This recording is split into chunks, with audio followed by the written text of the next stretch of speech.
I'm still a little bit sick, so I hope you forgive me if my voice gives out during this segment or during this show today because I'm coming off what is the worst sickness I've ever had in my life. So forgive me if I don't sound right or if my voice goes bad at an inopportune time.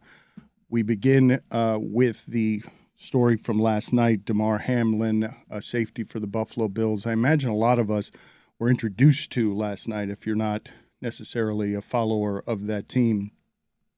I did not know who Damar Hamlin was. I learned in reading about him afterward that he's from Pittsburgh, a sixth-round pick. He's been in the league for a couple of years.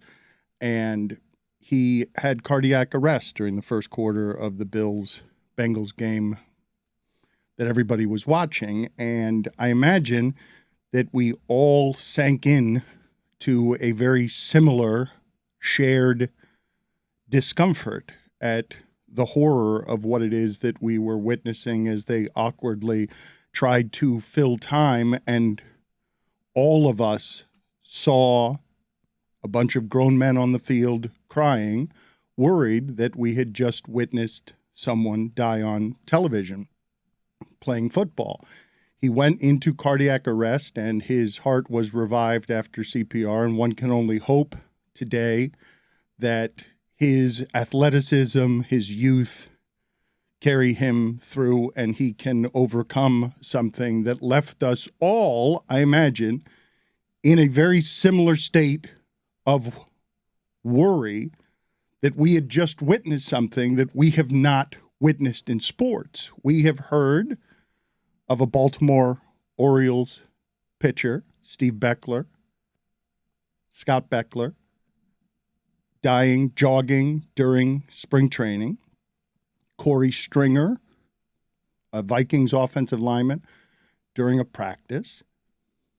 Hank Gathers, before the internet age, at a smaller school. None of these things were things we were all watching together. None of these things were 10 million people watching. We are used to a pause in the game, they go to commercial, maybe a prayer circle, an ambulance.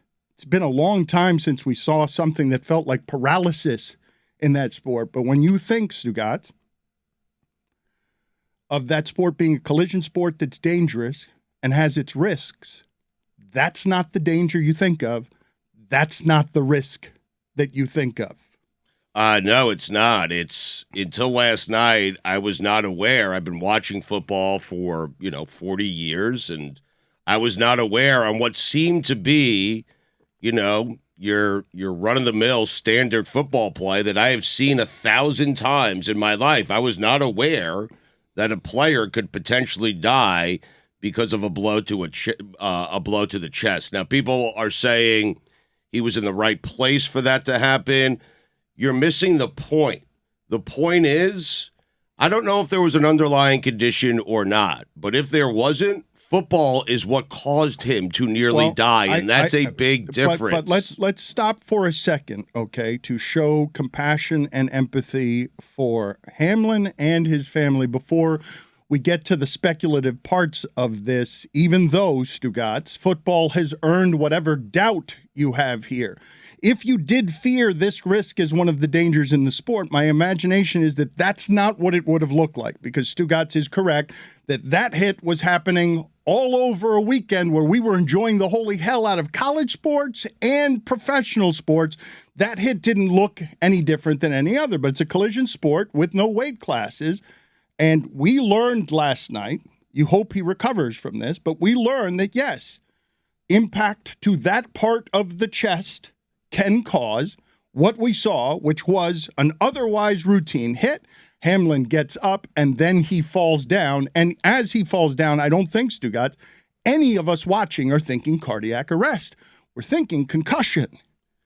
It was, you know what, Dan? There was something different to that. I know, hindsight is 20/20, and seeing their reaction a couple of minutes later, the players' reaction, which was certainly different than anything I've ever seen. He stood up. The player stood up. I remember with Tua, it happened on that same field. Tua stood up.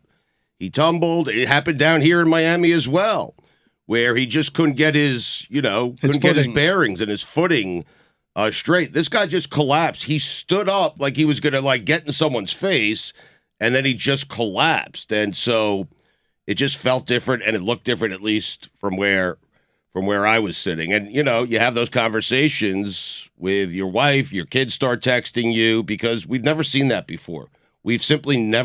I've never seen that before. And it was jarring for me to see. It was. It's also something that all of us were watching, waiting to see first, because Stugotz, we're used to part of this. We're used to on the red zone when someone's injured, they go to commercial. They keep things moving in that sport very well. That would have been the last regular season game of the season back before they extended the season a game and told us that health is a primary concern. We know that health is not the primary concern in that sport. We know that some of these people, not Hamlin, some of these people get paid the way they get paid because of some of the risk involved. But again, everyone listening to this, even though we've talked in the hypothetical, and it's a lot easier to talk when it's not quite this real, Stugotz, we've talked in the hypothetical of what slows football down, and we have said it's only if someone super famous dies on the field, because you saw the reports initially afterward that the NFL was going to go back to business as usual, trying to get into the game 5 minutes, 10 minutes later. And the players, it was reported, said absolutely not. And the coaches said absolutely not. The machine can't keep moving, but the machine usually keeps moving. Yes. The machine usually keeps moving. They didn't stop Mike Utley's paralysis game. Even if there's a stretcher and an ambulance, the machine does keep moving. But Dan, when I saw Mike Utley or Joe Theismann have his legs snapped by Lawrence Taylor, or I've seen guys go down and they're carted off, I've always just said, hey, that's an inherent risk. It's part of the game. That stuff happens. It's a violent game. But again, I think what was jarring to the entire country, the NFL, Josh Allen, the players, the coaches, was normal play, standard hit to the chest. Oh, that can kill me. Oh, wow, that might require me needing oxygen on the field. And yes, he was again, I'll say it, he was in a great place. All the equipment, the best doctors, everything there that was needed for him to be taken care of correctly was at his disposal. But the problem for the NFL is if football is what caused this to happen, there's no underlying condition, then now you have players who are saying, Josh Allen is sitting there going, hey, I play a violent style of football.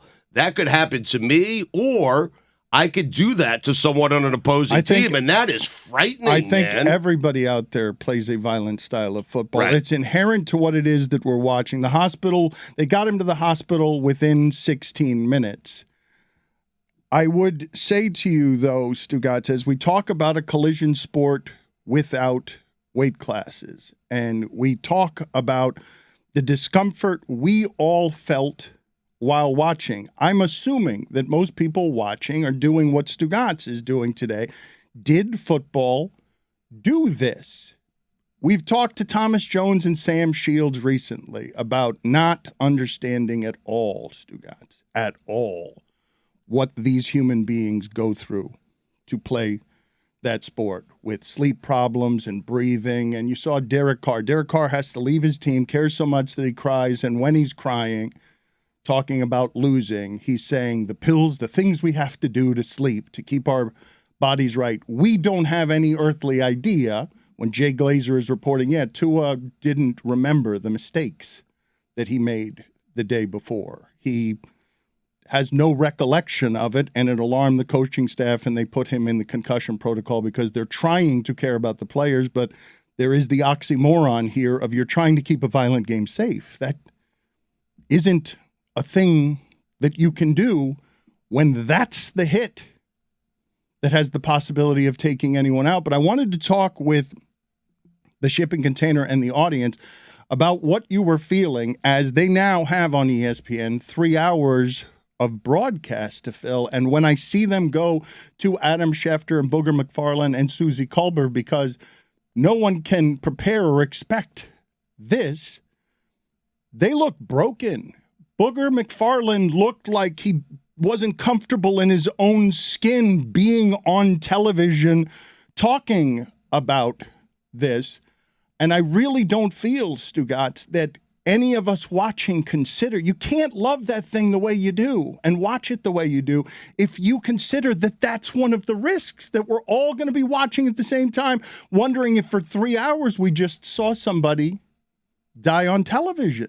But like you say, it's not that risk. The risk is usually, a shoulder to the helmet. The helmet snaps back and hits the ground, and that blow to the head makes somebody brain dead or paralyzed, and that's what we watch live on television. It's not a straightforward hit. I, flash back to other moments where that's happened. A year and a half ago, Christian Eriksen died on the field during a match at the Euros, and then was brought back to life. And I remember that broadcast. They actually stayed on a close-up of Christian Eriksen for a long time, and they took a lot of criticism for that. And in terms of like how we experience that and how the people on television experience that, we're all just sort of dealing with a collective trauma. And so you see people like having to go at the NFL for full, why haven't you canceled the game yet? Cancel the game. And people criticizing what people are saying on TV, going to commercial, staying on commercial too long. How come you're not bringing us information? Just go to some other programming. Like what happens in that moment and what everyone is sort of waking up to that was watching that game was we all experienced a collective trauma together, and we're trying to emotionally compartmentalize a helplessness. And you want to blame somebody because we're all feeling something similar, and it doesn't feel right to have an Applebee. Nothing feels right. Nothing. After you've witnessed that, there is no feeling right. I saw a lot of praise for how ESPN handled the filling of all that time.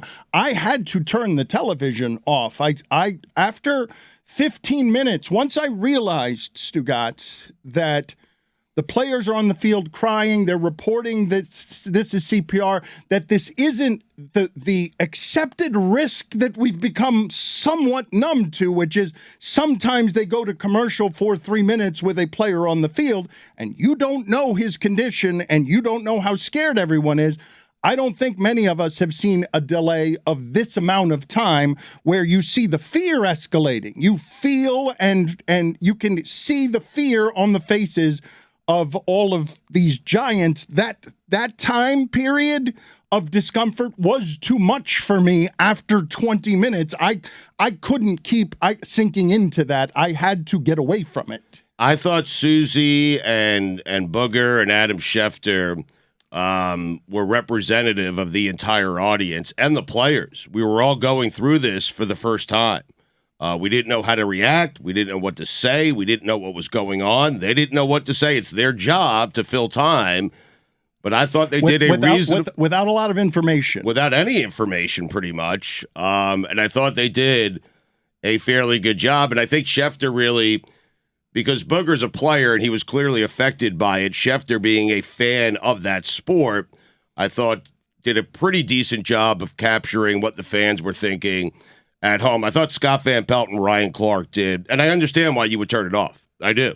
In fact, I had to after a certain amount of time as well, because there's only so much you could say about it. It becomes redundant, and you just kind of want to get away from it. But I did feel like Scott Van Pelt and Ryan Clark helped in that spot, especially Ryan Clark, just feeling as a player, his experiences would, he had his own health issues and had a near-death experience as well, where players were coming to visit him at the hospital. I thought those stories, and I thought his perspective was good and helpful. And I think, all things considered, there's no playbook for this, and I think they did a fairly good job of taking us through it.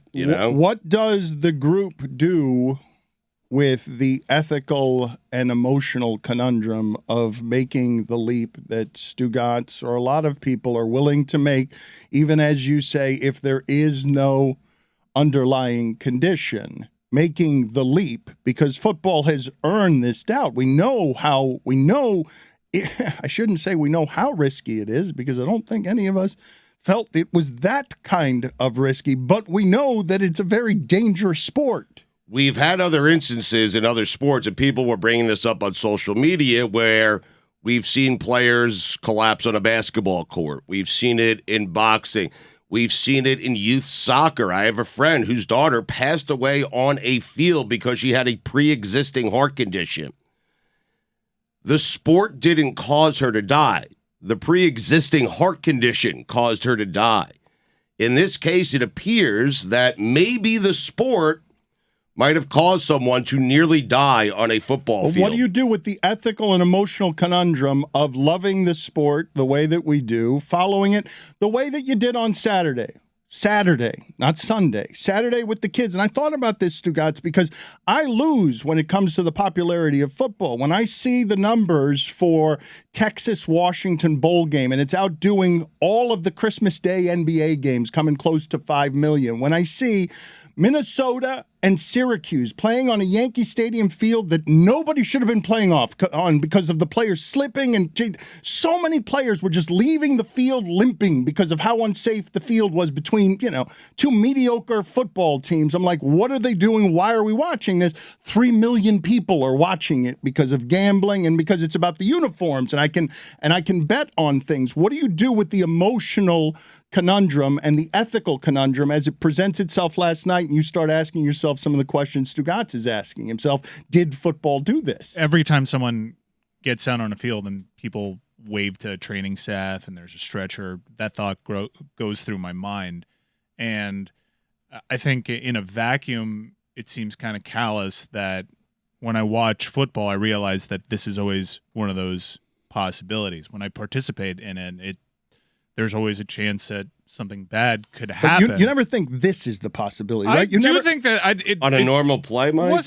No, I would say that I've always kind of been bracing myself for someone to die on a football field. I think we've done the shows where we're like, it's just a matter of time. I think this specific injury, a compact injury direct to your chest, is not really what we envision. But I watch sports and I engage in leisure activities all the time that have the specter of death around it. Formula One motorsports, that's part of the appeal, the danger, getting behind a wheel and doing the impossible. Michael Schumacher has been forever changed by it. We saw Dale Earnhardt pass away at the biggest race because of the specter that looms over that sport. We've seen combat sports, boxers die. So I watch sports and I engage in leisure activities where the specter of death is around. It's another thing to consider it and to watch it play out right before your eyes, though. And the way that it happened, right? No matter how we've discussed this in the hypothetical, that's not how it looked in your imagination. None of it is how it looked in your imagination.